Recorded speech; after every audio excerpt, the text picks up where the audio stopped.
From the personal log of Grand Admiral Zix Nax of the Galactic Confederation. Day 1, Cycle 3769, Standard Galactic Year. Oh, for the love of all that's pure and gelatinous in this forsaken universe. When I unfurled my tentacles from their sleep sacks this morning, I had no inkling that I was about to witness the most absurd, terrifying, and grudgingly impressive display of Deathworlder madness in my centuries-long career. But here we are, aren't we? Gathered around the holoprojector, watching with a cocktail of horror and fascination as 3 human cadets transform our most grueling survival course into their personal playground. I swear, if I had hair like those infernal creatures, it would be standing on end right now, chuckles nervously. Perhaps I should backpedal a bit, for the sake of my own sanity if nothing else. Clears throat. It all began when the Galactic Confederation, in what I can only describe as a moment of collective insanity, decided to include Earth in its military exchange program. It'll be fine, they said. What could possibly go wrong? They said. Well, I'll tell you what went wrong, absolutely everything. Laughs bitterly. You see, Earth had only recently joined our illustrious Galactic Confederation. Most species were still reeling from the revelation that these bipedal, furless apes from a backwater planet in the unfashionable western spiral arm of the galaxy were, in fact, apex predators, Deathworlders, we call them.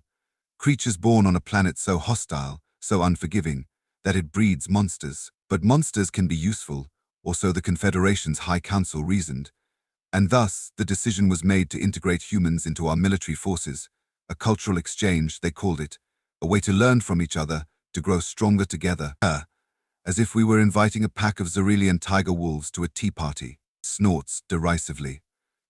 I had my reservations, of course. I've pored over the reports from First Contact. I've watched the footage of human sports voluntary activities where they hurl themselves off cliffs, fight each other for fun, and chase wheels of cheese down near vertical slopes. But orders are orders, and so I found myself preparing to welcome the first batch of human cadets to our most prestigious military academy. We received 3 of them: Jack Steele, Nova Blaze, and Zephyr Storm. Yes, those are their real names. No, I don't know why humans insist on naming their offspring after weather phenomena and construction materials. Perhaps it's some sort of curse they place on their young. These 3 walking disasters arrived on our station, all smiles and barely contained energy, like adorable apex predators just waiting to be unleashed. I'll never forget that first meeting. They stepped off their transport ship, and I swear the gravity shifted. Jack Steele, a mountain of muscle with a jaw so square you could use it as a ruler, strode forward with a grin that showed far too many teeth. He was built like a Krognar battle tank, but moved with the grace of a Sylphian dancer. It was unsettling, to say the least. Grand Admiral Zix Nax, he boomed, his voice echoing through the docking bay like a small explosion. It's an honor to be here, sir. And then, before I could react, he grabbed one of my tentacles and began pumping it up and down in what I later learned was a traditional human greeting called a handshake. I'm still not entirely convinced it isn't some form of ritualistic combat. I was still reeling from this assault when Nova Blaze bounded forward. Where Jax was all brute force, Nova was coiled energy. Her eyes, an unsettling shade of green that reminded me of toxic algae blooms, darted around the room, taking in every detail, every potential exit and entry point. Her fingers twitched constantly, as if itching to take apart everything in sight. "This place is amazing," she exclaimed, her voice hitting notes that made my auditory membranes quiver. "I can't wait to see what kind of tech you've got here. Oh man, is that a quantum flux regulator? I've always wanted to get my hands on one of those." And then there was Zephyr Storm. Where the other 2 were loud and boisterous, Zephyr was quiet, intense, with a gaze that seemed to look right through you and out the other side. He didn't say much, just nodded and muttered, "Pleased to meet you, Admiral." But there was something in his stance, a readiness, that made me think he could spring into action at any moment. It was like standing next to a coiled spring, just waiting for the slightest provocation to unleash its potential energy. Sighs deeply. General Kloop Thorpe, that spineless blob of good intentions, decided to start them off easy. "Let's put them through the Savarian survival gauntlet," he burbled enthusiastically, his gelatinous form quivering with excitement. "It's designed to take a full galactic standard year to complete. That should keep them occupied while we figure out what to do with them." "Oh, sweet, naive Kloop Thorpe. If only you knew the Pandora's box you were about to open. For those unfamiliar with the Savarian survival gauntlet, allow me to paint you a picture. Imagine the most inhospitable environments from 1,000 worlds, mashed together into one nightmarish hellscape. We're talking acid rain that could dissolve a Zarquinian battle cruiser, gravity fluctuations that would turn your insides into outsides, carnivorous plants that make the Terran Venus flytrap look like a harmless daisy, and predators that would make most species soil their exoskeletons just by existing in the same galaxy. It's a simulated death trap that's supposed to teach survival skills, teamwork, and resourcefulness. In reality, it's where most cadets learn the true meaning of existential dread, as most cadets take a full year to complete it, stumbling out at the end, looking like they've aged a decade and seen things that would make a seasoned soldier weep. Some particularly gifted individuals have managed it in 6 months, usually with the help of extensive therapy afterwards. The record, held by a Chronaxian war beast with more tentacles than brain cells, was 3 months. And let me tell you, that Chronaxian hasn't been the same since. Last I heard, it had taken up knitting and opened a quaint little tea shop on a remote moon. When we explained the course to our human cadets, I expected at least a flicker of concern, maybe a hint of self-preservation. Instead, their reactions were, well, decidedly human. Jack Steele's eyes lit up like a pulsar going supernova. A whole year of non-stop survival challenges? Awesome. It's like the ultimate camping trip. Hey, do you think we'll get to fight any giant monsters? I've always wanted to wrestle a space kraken. Nova Blaze was practically bouncing with excitement, her fingers already twitching, as if she was mentally disassembling and reassembling every piece of equipment in sight. Ooh, do we get to use any of your advanced alien tech? Or are we going in bare bones? Either way, I'm so in. I bet I can rig up some cool gadgets with whatever we find in there. Maybe a plasma cannon out of space rocks and tree sap. That'd be sweet.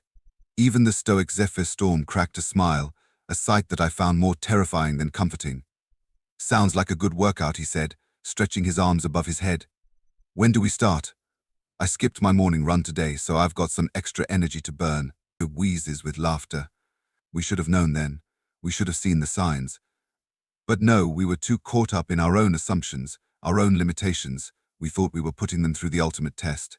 In reality, we were giving them the ultimate playground. The next morning, bright and early by human standards, which, I might add, is an ungodly hour for most civilized species, we suited up our human cadets and prepared to send them into the gauntlet. As per protocol, we gave them the standard briefing. Remember, General Kloop Thorpe burbled solemnly, his gelatinous form quivering with what I now realize was misplaced pride. This is not a race. The gauntlet is designed to teach you valuable survival skills. Take your time, be cautious, and above all, stay safe. Your life support systems will monitor your vital signs and extract you if you're in genuine danger. Don't hesitate to use the emergency beacon if you feel overwhelmed. There's no shame in. Yeah, we got it, Jax interrupted, bouncing on the balls of his feet like an overexcited pouncing furball. Don't die, have fun, learn stuff. Can we go now? I want to see what kind of crazy alien critters you've got in there. The humans nodded, looking for all the world like well-behaved cadets. I should have known better. I should have seen the glint in their eyes, the way they were practically vibrating with suppressed energy. It was like watching a plasma coil about to overload. As the airlock doors opened and the swirling mists of the first environment beckoned, Jack Steele turned to his companions with a grin that would have made a Vraxian shark proud. Last one to the finish line buys the drinks. Nova's eyes lit up with competitive fire. Oh, you are so on. Prepare to empty your wallet, musclehead. Zephyr simply cracked his knuckles, a small smirk playing on his lips. Hope you both brought your credit chips. I have expensive taste. And with that, they were off, charging into the mists with whoops of joy that sounded more appropriate for a theme park ride than a deadly survival course. What followed was, well, I'm still not entirely sure how to describe it. The surveillance footage is something else. Let's review the highlights, shall we? Hour 1, the cadets are dropped into the swamps of eternal misery. Most species spend at least a week here, learning to navigate the treacherous terrain and avoid the indigenous life forms that consider everything a potential meal. The air is thick with spores that can colonize your lungs if you're not careful. The water is acidic enough to strip paint, and the less said about the wildlife, the better. Jack Steele takes one look around, grins like a maniac, and says, "Hey guys, it's just like that mud run we did back in basic. Race you to the other side." What followed was less a survival exercise and more, well, I can only describe it as a deranged water park experience. They swung from vines, used carnivorous plants as springboards, and at one point, I swear I saw Nova Blaze riding a gawk beast like it was some kind of aquatic rodeo. Yeehaw, her voice crackled through our monitors, punctuated by the terrified shrieks of the gawk beast. This is better than the mechanical bull back home. "Hey Jax, check this out." She proceeded to perform a series of acrobatic maneuvers on the back of the beast that would have made a Centaurian circus performer green with envy. Meanwhile, Zephyr Storm, who had been quiet up until this point, suddenly revealed a hitherto unknown talent for mimicking the mating calls of various swamp creatures. He used this skill to lure predators into fighting each other, clearing a path for the team. "It's all about understanding the local ecosystem," he explained calmly, while behind him, two enormous beasts tore into each other with terrifying ferocity. These creatures have a complex hierarchical system based on dominance displays. By mimicking the right calls, you can manipulate their behavior. It's fascinating, really. Struggles to contain laughter. By the time they reached the other side of the swamp, a journey that takes most cadets a week, barely an hour had passed. They were covered in mud, slime, and what I sincerely hope was just swamp water, but they were grinning from ear to ear. "That was a great warm-up," Jax declared, wringing out his uniform. "What's next? Please tell me there's something more challenging up ahead." "I'm just getting started." Nova was already fiddling with some piece of technology she'd apparently assembled from swamp detritus. "Hey guys, I think I've figured out how to neutralize those spores in the air. Want me to rig up some filters for our suits? Might come in handy later." Zephyr, meanwhile, was calmly taking notes in a waterproof journal. "The biodiversity here is incredible," he mused. "I've identified at least 17 new species that could have medicinal properties. We should come back here when we have more time." I exchanged glances with General Kloop-Thorpe, whose gelatinous form had taken on a distinctly queasy hue. "More time," he burbled weakly. "They want to come back." Little did we know, this was just the beginning of our ordeal. Hour 5, they reached the desert of shattered dreams. This vast, arid wasteland is designed to test resource management and endurance. Most cadets spend months here, carefully rationing water and learning to find sustenance in the unforgiving landscape. The sun, or rather suns, beat down mercilessly. The sand is hot enough to melt the soles of your boots, and the mirages are known to drive even the most stable minds to the brink of madness. Our humans. They treated it like a day at the beach. Zephyr Storm, that madman, actually figured out how to sandboard down the dunes using a piece of discarded exoskeleton from a long-dead creature. "It's just like snowboarding," he explained to his bewildered teammates, carving graceful arcs down a dune that would have reduced most beings to tears. "Except, hot and sandy. Come on, I'll teach you." What followed was a montage that looked more like a human vacation video than a survival exercise. They raced down dunes, performed tricks in the air, and generally treated one of the most inhospitable environments in the galaxy like it was their personal playground. Jack Steele, not to be outdone, started a competition to see who could attract and ride the giant sandworms that patrol the deeper desert. "It's just like that old Earth movie," he shouted gleefully as he rodeo-rode a creature easily 100 times his mass. "The spice must flow." I made a mental note to research this old Earth movie later. Clearly, it was some kind of human survival guide that we had overlooked. Perhaps it held the key to understanding these baffling creatures. Nova Blaze, meanwhile, somehow managed to create a solar still using nothing but her helmet, a piece of scrap metal, and what I can only assume is human magic. Within hours, they had more water than they knew what to do with. "Hey guys," she called out, standing next to what looked like a makeshift oasis. "Who's up for a pool party? I've rigged up a filtration system and a cooling unit." "The water's great," sighs deeply. As if that wasn't enough, they started building sandcastles. But not just any sandcastles. No, these were elaborate structures that would have made Master Archetean architects weep with envy. Jax constructed a scale model of something he called Helm's Deep, complete with working drawbridge and miniature catapults. Nova built a fully functional sand computer that could perform basic calculations. And Zephyr? He created a sand sculpture so beautiful, so haunting, that 3 of our art appreciation subroutines crashed trying to analyze it. By the time they left the desert, a journey that should have taken months, they were tanned, refreshed, and had somehow managed to domesticate one of the sandworms. "We're calling him Squiggles," Jax informed the stunned proctors. "Can we keep him?" "He followed us home." "Followed you. But it's a simulation," one of the proctors protested weakly. Nova patted the enormous creature's flank affectionately. "Don't listen to the mean alien, Squiggles. You're real to us." I buried my face in my tentacles, wondering not for the first time if it was too late to retire to a nice, quiet gas giant somewhere on the outer rim. Hour 12, the frozen wastes of desolation, a brutally cold environment that tests a cadet's ability to maintain body heat and find shelter. It's not uncommon for students to spend weeks here, huddled in ice caves and subsisting on whatever meager food sources they can scavenge. The wind howls with the voices of the damned, the ice is sharp enough to cut through reinforced armor, and the temperature. Well, let's just say it makes absolute zero look like a tropical vacation. Our Deathworlders? They had a snowball fight. A snowball fight. In temperatures that would flash freeze most species' bodily fluids. "Come on," Zeph, Nova's voice rang out across the icy plains. Her laughter carried on winds that could strip flesh from bone. "You call that a throw? My grandma can lob better than that." Zeph's response was a snowball the size of a small asteroid, which Nova dodged with a laugh. "That's more like it." "But it gets better." Jack Steele, apparently bored with mere survival, decided to go hunting. He disappeared into a blizzard armed with nothing but a makeshift spear and his own insanity.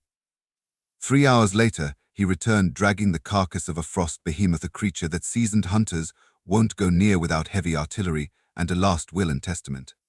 Laughs hysterically. "Guys, I found dinner," he announced, as if he'd just popped down to the mess hall for a snack. "Anyone know how to make behemoth sushi? I'm thinking we could use these icicles as chopsticks." Nova Blaze and Zephyr Storm, not to be outdone, had apparently spent their time constructing an elaborate ice palace, complete with defensive walls, a moat filled with something that might have been piranha if piranha could survive in Arctic conditions, and I kid you not, a working sauna. "We figured we might as well be comfortable," Zephyr explained to the stunned proctors who were monitoring their progress. "Plus, if any other teams come through, they might need shelter. It's only polite to provide accommodations." "Other teams," one of the proctors squeaked. "But you're barely halfway through the first day." The humans exchanged glances. "Ha," Nova said. "Guess we're making good time then. Anyone up for ice skating before we move on? I think I can rig up some jet-powered skates with the parts from our emergency beacon." He wheezes, trying to catch breath. By this point, our monitoring team was in a state of collective shock.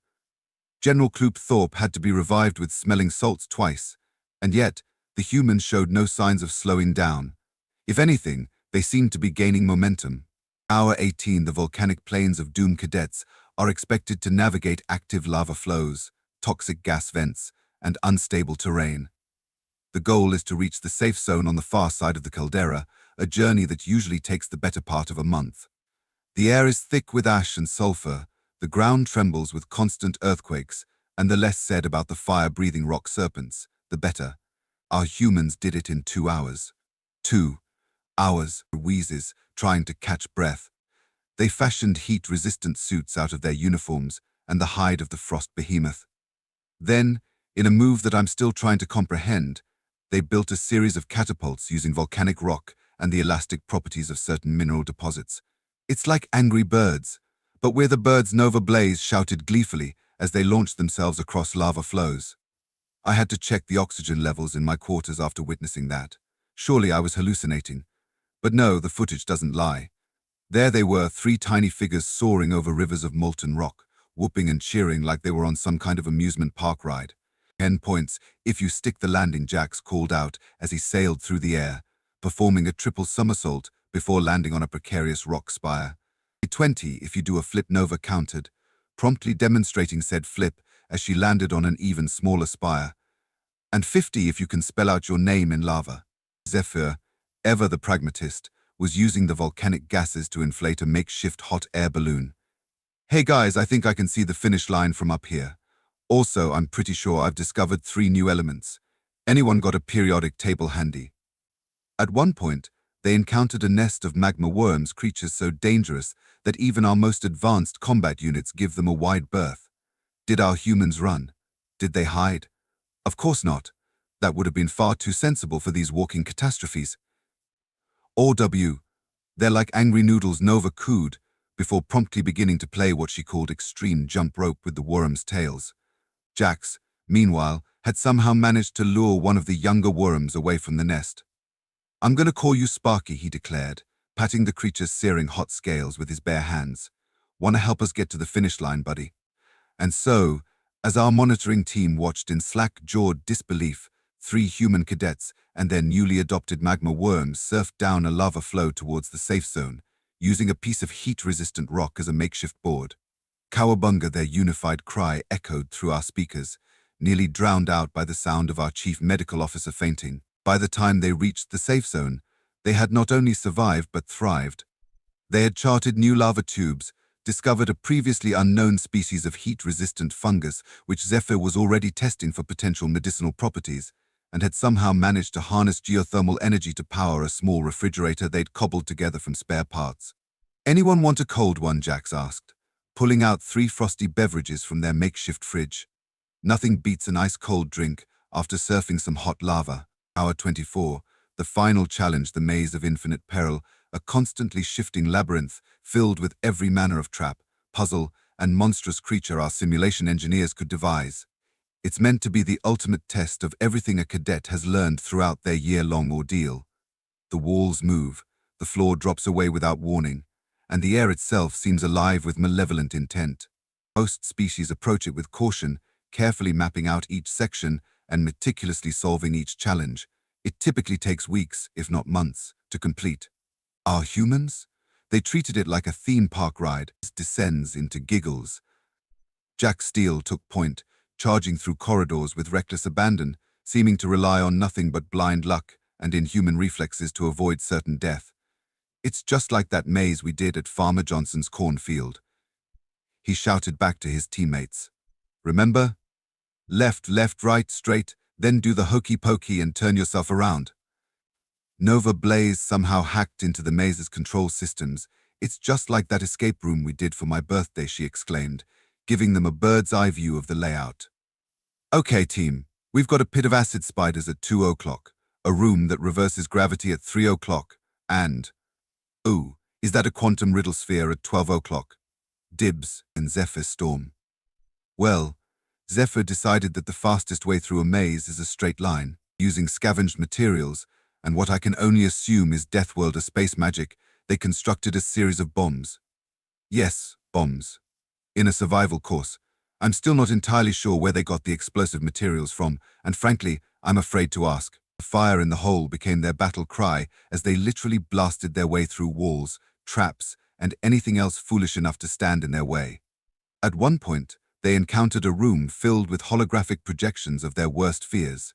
Most cadets spend days here, confronting their deepest anxieties and learning to overcome them. It's a psychological challenge designed to break even the strongest minds. Our humans walked in, looked around, and promptly started laughing. "Dude, this is like a greatest hits of all the crap we've been through," Jax chortled, casually punching a holographic monster in what passed for its face. "Hey, remember that time we accidentally stumbled into that interdimensional rift in Bob's basement? Good times, good times." "Ooh, look, it's that acid-spitting flower from the swamp. I'm gonna take it home as a souvenir," Nova declared, somehow managing to stuff a hologram into her pocket. "I'm still not sure how she did that. Think I can crossbreed it with some of Zeph's new fungus strains. Hey, who wants to see if we can tame that shadow beast?" "I bet it'd make a great pet," Zephyr suggested, already approaching a creature that looked like it had crawled out of the darkest nightmares of a particularly disturbed mind. "It kind of reminds me of my aunt's chihuahua," wheezes, trying to regain composure. The final chamber was designed to be the ultimate test. A room that adapts to each individual, presenting them with a challenge that should, by all rights, be impossible for them to overcome. It's the culmination of everything the gauntlet is meant to teach: survival skills, problem-solving, teamwork, and the ability to face the impossible with grace and determination. Our humans walked in, and for a moment, just a moment, we thought we'd finally stumped them. The room transformed into a perfect replica of a human classroom, complete with desks, a blackboard, and a stern-looking holographic teacher. Pop quiz, the hologram announced. You have 5 minutes to complete this test on advanced quantum mechanics and its applications in transdimensional travel. This will account for 99% of your final grade. Begin. Nova Blaze actually squealed with delight. OMG, you guys, it's just like high school. Dibs on the seat by the window. What followed was, well, I'm still not sure I believe what I saw. They tackled that test like it was a life or death situation, which I suppose in their minds it was. They argued over formulae, scribbled complex equations in the air. Apparently humans can do that. And at one point, Zephyr started reciting what he called the quantum alphabet song to help him remember a particularly tricky sequence. When you're stuck on a quantum quandary, just remember A is for atom, B is for boson, C is for chromodynamics, he sang, much to the bewilderment of our science officer. Jax, meanwhile, was furiously doing push-ups between questions. Gotta keep the blood flowing to the brain, he explained, while simultaneously solving a problem about Schrodinger's cat. Also, I'm pretty sure I can bench press that cat, paradox and all. And Nova? She was in her element, fingers flying over the holographic interface, occasionally muttering things like, "Oh, come on, everyone knows the fifth dimension smells like blueberries, and if you carry the quark and divide by the Planck constant, you get, oh, neat, a tiny universe." And then, with seconds to spare, they handed in their test. The holographic teacher looked it over, its expression growing more and more bewildered. Finally, it looked up at the humans and said, in a voice that sounded suspiciously like our chief science officer having a breakdown, This is correct. All of it. How did you?" Jax shrugged. "I mean, it's just basic stuff, right? Any kid with a quantum computer in their garage could figure it out. Though I gotta say, that last question about harmonizing the resonance frequencies of parallel universes was a bit of a head-scratcher." Nova nodded enthusiastically. "Yeah, and once you realize that time is more of a big ball of wibbly-wobbly, timey-wimey stuff, it all falls into place. Though I think we might have accidentally proven P equals NP. Is that going to be an issue?" Zephyr, ever the poet, simply said, "When you gaze into the quantum abyss winks back at you and says, 'Hey, good-looking, wanna dance?' And really, who are we to refuse?" And just like that, it was over. 27 hours after they started, our human cadets emerged from the XA-Varian survival gauntlet, dusty, slightly singed, but grinning from ear to ear. "That was awesome," they chorused. "What's next? You guys got any more of these laying around? Maybe something a little more challenging this time?" Long pause, punctuated by hysterical laughter. "So here we are. The station is in an uproar. General Kloopthorpe has locked himself in his quarters, muttering something about early retirement and possibly changing his species. The simulation engineers are drinking themselves into a stupor, trying to figure out how to make the course human-proof. A task that, I suspect, might be akin to making water not wet or gravity not pull. And me? Well, I'm seriously considering whether we should be recruiting these Deathworlders or running for our lives. Perhaps both simultaneously, if that's even possible." Sighs deeply. "But perhaps I'm being too hasty. After all, isn't this exactly why we initiated this exchange program? To learn from each other? To challenge our preconceptions and grow stronger together?" I look at the footage again, watching as Jack Steele effortlessly lifts a boulder that would crush most of our strongest species. I see Nova Blaze's eyes light up as she reverse engineers alien technology in mere minutes, casually rewriting the laws of physics as she goes. I observe Zephyr Storm's quiet confidence as he navigates challenges that would break most beings, all while composing haikus about the beauty of chaos theory. And I realize, with a mixture of terror and awe, that this is just the beginning. These 3 cadets are just the first wave. There are more humans coming, each with their own unique blend of insanity and ingenuity. The galaxy as we know it is about to change, and I'm not entirely sure we're ready for it. The Galactic Confederation will never be the same. May whatever cosmic forces that be have mercy on us all. Though, knowing humans, they'd probably challenge those cosmic forces to a drinking contest and somehow win. This is Grand Admiral Zixnax signing off. I need a drink, or 10. And then, well, then I suppose I need to figure out how to harness this human potential before they accidentally take over the galaxy while looking for their next adrenaline fix. If you need me, I'll be in my quarters, trying to decide whether to submit a commendation for our human cadets or file for early retirement myself. Perhaps both. After all, if there's one thing I've learned today, it's that impossible is just a word that hasn't met a human yet. End of log. Epilogue 3 days later. Admiral Zixnax, sir. I unfurled a weary tentacle, gesturing for my aide to continue. Yes, what is it now? Please tell me the humans haven't discovered how to violate causality. Again, my aide's color shifted to a nervous puce. Well, not exactly, sir. It's just the human cadets, sir. They're asking if we have any other courses they can try. They say they're bored. Muffled scream. I took a deep breath, or whatever passes for a deep breath when you're a gelatinous being with multiple respiratory sacs. Right, of course they are. What else have they been up to? Well, sir, they've been busy, I repeated flatly. Busy how, exactly? Well, Cadet Steele has been spending time in the gymnasium. He's been teaching some of our troops something called pro wrestling. 3 cadets are in the infirmary with what he calls totally awesome bruises. And I think he's planning some sort of interspecies tournament. He keeps muttering about getting ready for the Royal Rumble, Galactic Edition. I felt a headache coming on. And the others, Cadet Blaze has been in the engineering bay. She says she's upgrading our propulsion systems. Something about if you're not going plaid, you're not going fast enough. Also, I think she might have accidentally invented time travel while trying to optimize our coffee machines. She says not to worry though, any paradoxes are probably just alternate timelines budding off and she'll sort it out later. Do I want to know what going plaid means, I asked, already dreading the answer. Probably not, sir. And Cadet Storm, I braced myself.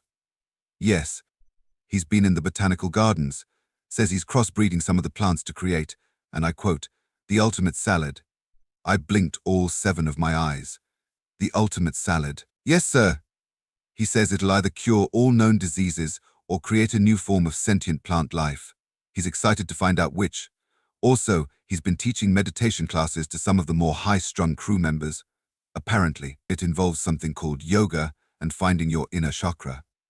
3 ensigns have already achieved enlightenment, and 1 claims to have briefly transcended this plane of existence. I slumped in my hover chair. Is that all? My aide shifted uncomfortably. Well, sir, they've also submitted a proposal. They want to start an extreme xenobiology club. Their first planned activity is something called zero-G-shark wrangling. Zero-G-shark wrangling, I repeated, wondering if it was too late to fake my own death and retire to a nice, quiet black hole. And where, pray tell, do they plan to find these sharks? They say not to worry about that, sir. Apparently, Cadet Blaze has some ideas involving the quantum entanglement drive and parallel universes. She assures me it's perfectly safe. Mostly. I stared at my aide for a long moment, trying to process the sheer magnitude of the chaos these 3 humans had managed to unleash in just 3 days. Then, slowly, deliberately, I oozed over to my communication console and punched in a code. Get me the Galactic High Council, I said. I think it's time we discussed expanding our human exchange program. If we can't beat them, well, we might as well learn how to join them, and possibly invest in some better insurance policies. As I waited for the call to connect, I couldn't help but chuckle. The galaxy was in for one hell of a ride. Oh, and one more thing, I added, turning back to my aide. Tell the cadets. Tell them I've got a new challenge for them. Something worthy of their unique talents. My aide looked at me with a mixture of fear and curiosity. What did you have in mind, sir? I grinned, or at least did the closest approximation my gelatinous features would allow. Tell them we're putting them in charge of organizing this year's Galactic Peace Conference. Let's see how they handle diplomatic relations and interspecies etiquette. As my aide hurried off, looking both terrified and oddly excited, I couldn't help but wonder what fresh madness I had just unleashed upon the galaxy. But then again, if anyone could bring peace to 1,000 bickering species through sheer audacity and impossible solutions, it would be our human cadets. Who knows? Maybe by this time next year, we'd have achieved universal harmony, or created a new form of government involving extreme sports and quantum physics. With humans, both seemed equally likely. One thing was certain: the Galactic Confederation would never be the same again. And maybe, just maybe, that wasn't such a bad thing after all. End of epilogue.